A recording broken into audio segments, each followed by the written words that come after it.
Welcome, it's Paige again and of Atomic Travels, and I'm always excited about bringing amazing people to you guys. And why not Brazil of all places, right? Why not? And today we have a Shiro superhero, done over 50 countries. She got me beat. Listen, that's the record that I'm going for, 50 for 50. We close, All right. 40-ish, Yeah, by 40. there you go. Now can you tell the people who you are and where Okay. you're from? I'm Valeria, and I am really kind of not from anywhere. I Okay. live in the Dallas-Fort Worth area, and what brought me there over my almost 71 years, my father was military, Okay. and so we moved around a lot. As a matter of fact, my first international country was when I was 11. Wow. We went to Turkey. And we were there about 2.5 years and learned some Turkish culture, learned some of the language.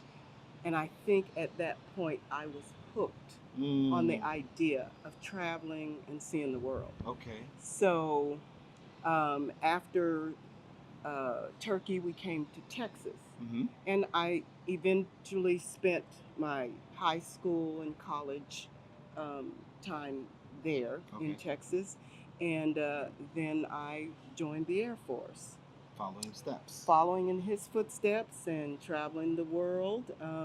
So I kind of ended up, I was stationed in Sicily, I was stationed in England, but as an athlete, I played on the softball team. And so I was able to travel all around Europe. Oh, wow. Play softball there. And so I have a jump start on the number of countries Hey, listen. that made up the 50. Mm-hmm. Although I have been back to some of those countries anyway. So. Nice. Yeah. Now, this trip in particular, how did you find out about it? Okay, well, when I retired, I'd say 2012, I was in Indianapolis. I moved back to Texas.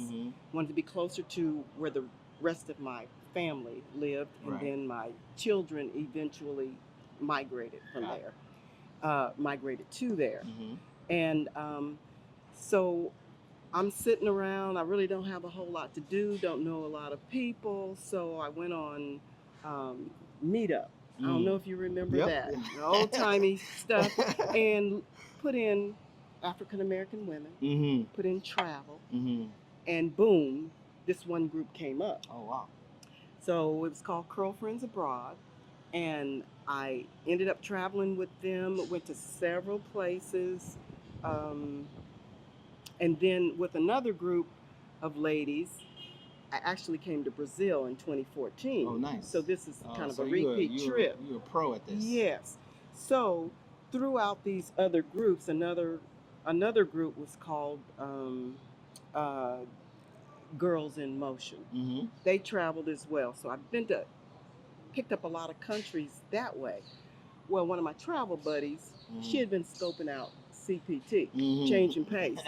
And so we delved into one of her trips to Cuba 2.5 years ago. Oh, wow. So I've been to 3 or 4 trips with CPT. And when Brazil came on the calendar, I don't generally like to repeat places, but I said, I've gathered a slew of travel buddies throughout the other travels. And so we all said, let's go. Let's go. And plus, we came here to Salvador, which was different from the other trip. We went to just Rio the last time I came. So I was going to ask, right, what's the difference? I'm one of those people that don't like to repeat countries until I've experienced as much as I can. Yeah. So what would you say you would take away from this trip versus your previous trip? This trip, the history, the Afro-Brazilian culture was out of this world.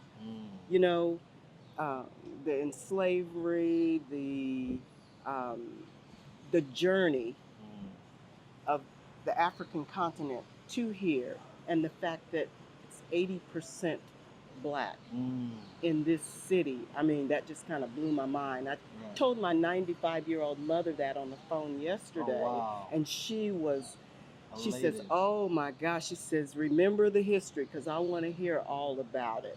You know, Yes, so yes. that's what really drew me to this trip Hmm. was the fact that we were going to be visiting Salvador. So, what do you look like? What do you look for when you travel? I look for organization. Okay. If I'm going on a group trip, Right, right, you right. know, and I've hosted, Hmm. you know, put together several trips for friends and stuff. Right.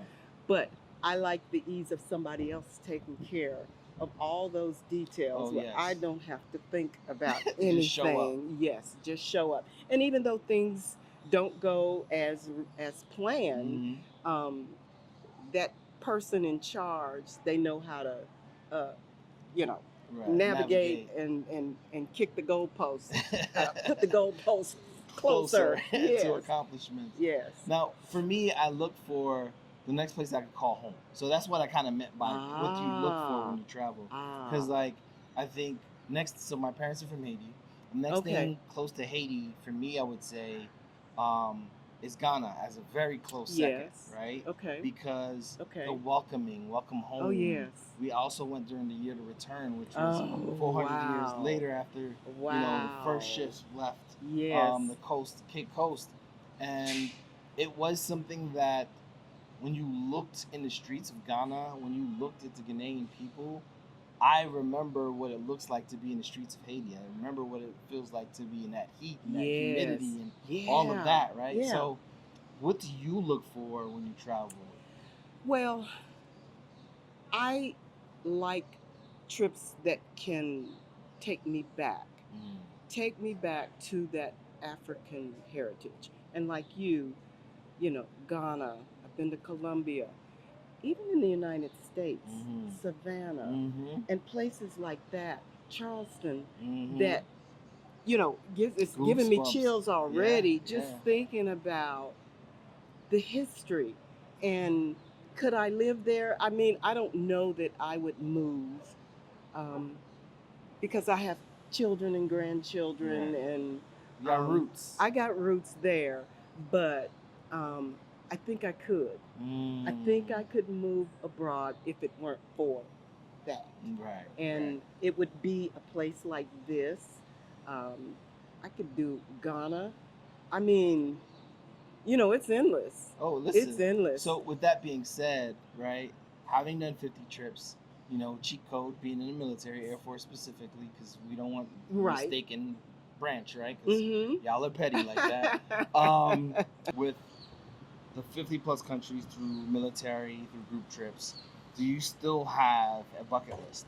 I absolutely do. Mm. I am going to Australia in a couple of months, Okay. which will be my sixth continent. Woo. So my bucket list is that seventh continent, the one that always seems to be a little bit out of reach. But I plan on doing it, and that's to Antarctica. Got you. I want to do what is the cold jump in the Ooh, are you jump in the serious? water? Cold Yes, sir. plunge. Cold plunge. Ooh, I want you to come do back that. 5 years younger. How about that? Hey, that means I can hit 70 again. There you go. There you go. There you go. Yeah. Now, what did you do prior to retiring, if you don't mind me asking? Okay. Well, for 35 years, Mm-hmm. I worked for the government in some capacity. Right. I was active duty, Air Force, Reserve Air Force, and then I worked for Defense Finance and Accounting Right. Service agency. So that was Department of Defense, and all of it was under the guise of an accountant.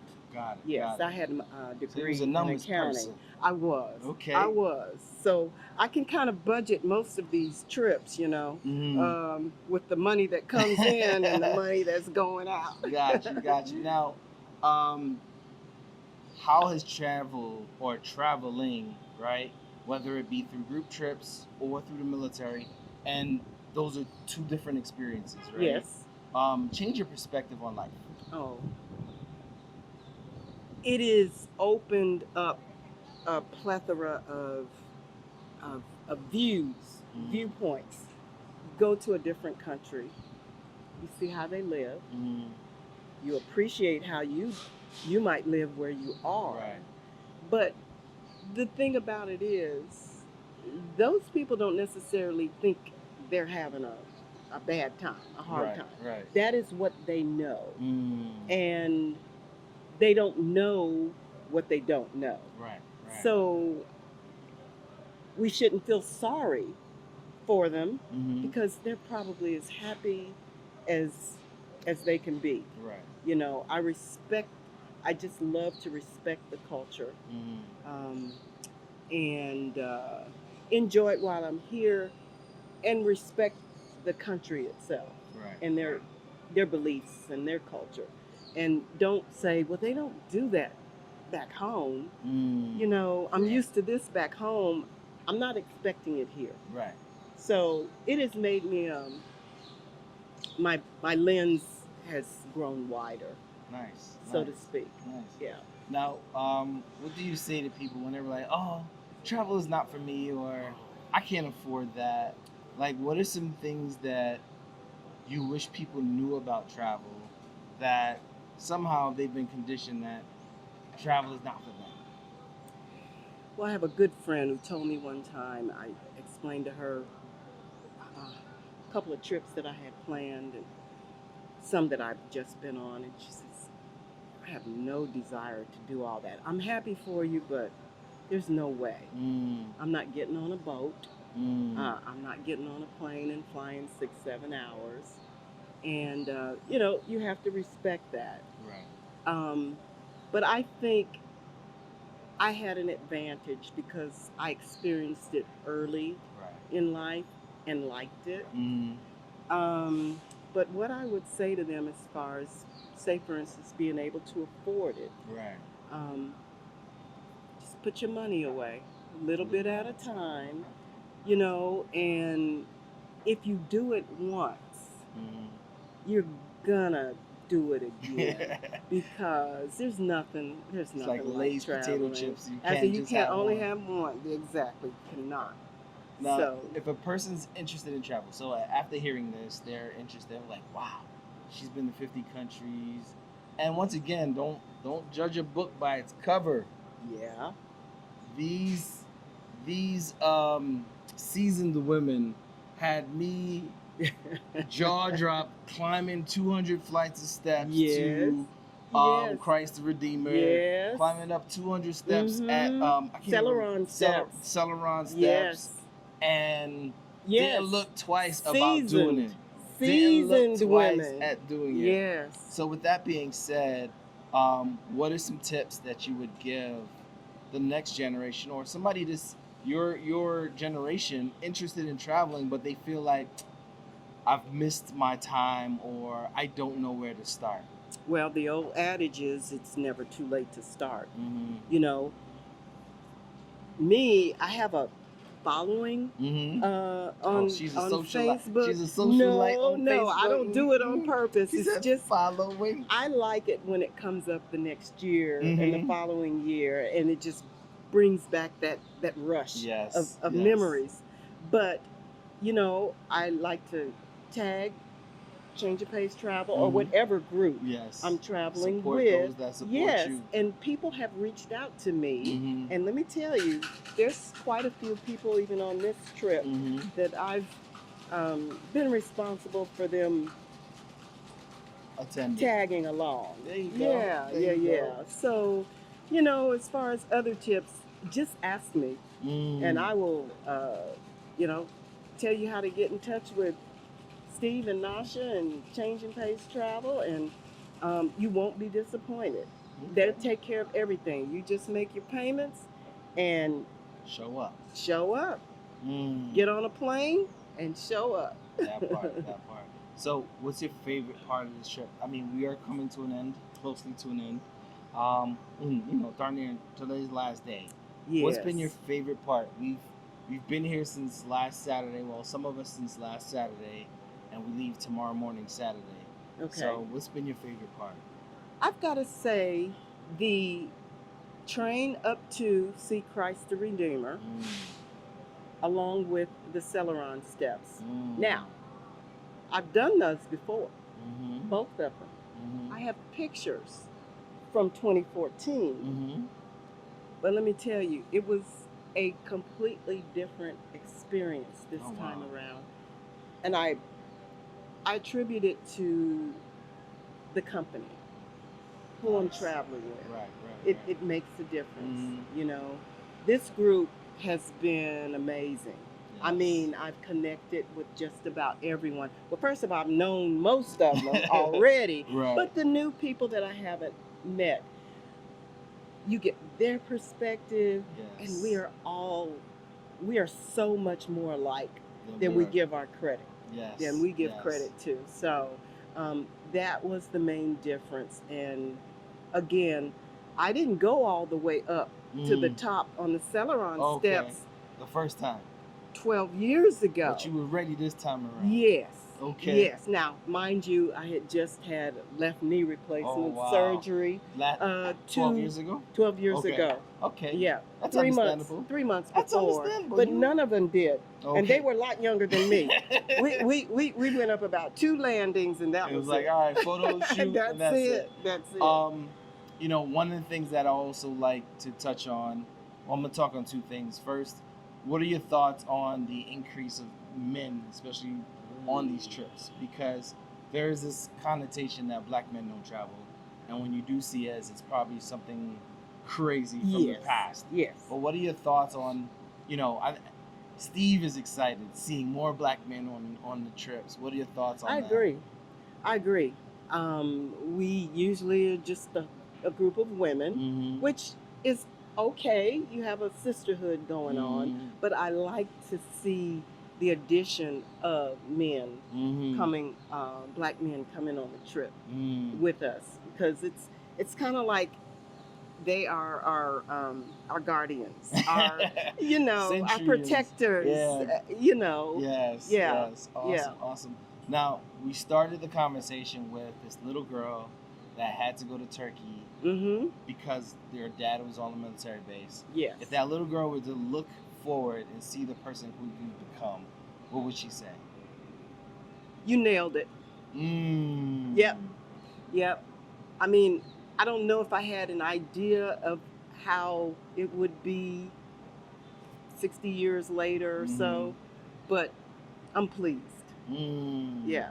Yeah. I'm happy. The progression, the um, the the travel life, the determination to make sure that that was going to be what my focus was once I retired. Right. Yeah. Awesome. Yeah. Well, listen, I bring to you another heroine, Heroin? Yes. Yes. And another great interview, and I appreciate you so much. And I thank you for asking. Thank you. Appreciate it. Well, that's Paige from Atomic Travels. We are on location here in Bahia, Brazil. And until next time, stay safe, travel more. Peace.